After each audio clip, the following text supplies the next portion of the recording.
5. Sa ngayon po ay dalawang sama ng panahon ang ating binabantayan sa silangan at kanluran po ng ating bansa. Ang bagyong Isang ay nasa kanluran po sa West Philippine Sea, about 101 km west ng Pangasinan. Nataglay po ngayon ang lakas ng hangin na maabot po sa 85 kilometers per hour.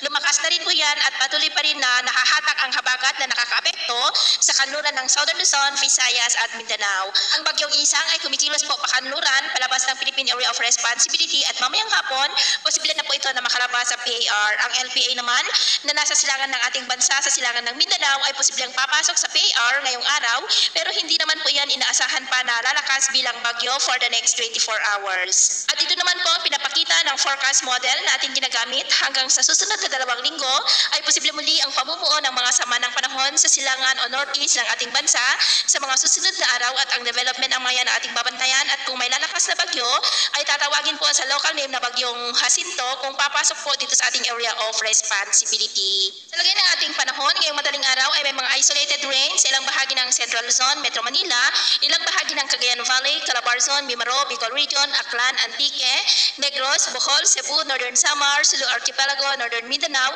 Surigao del Norte at Sorsogon. Dulot po yan ang pinagsamang epekto ng habagat at trough po ng bagyo. At mamaya ay sisikat naman ang araw sa malaking bahagi ng ating bansa, pero may tsansa pa rin ng maulap na kalangitan na may mga pulupulong pag-ulan sa ilang bahagi ng Central Luzon, Metro Manila, Calabarzon, Mimaro, ilang bahagi ng Bicol, Isabela, Aklan, Antique, Iloilo, Negros, Cebu, Bohol, Northern Samar, Sulu Archipelago, Zamboanga Peninsula at Northern Mindanao. At mamayang hapon, may mga tsansa pa rin ng mga isolated rain sa ilang bahagi ng ating bansa, kaya mag-ingat po tayo sa posibleng banta pa rin ng mapagbaha at pagguho ng lupa. At sa ating naman pong mabaybayin, dahil kay bagyong Isang ay maalon po ngayon sa mga baybayin ng kanluran ng Northern Luzon at sa mga baybayin ng mga isla ng extreme Northern Luzon, ang mga alon ay posible po na aabot hanggang sa 1.8 to 2.2 meters height. Kaya hanggat maaari po, ay iwasan na muna natin ang papalaot dyan sa mga may kulay pula para mas makaiwas sa mga sakunang pangkaragatan.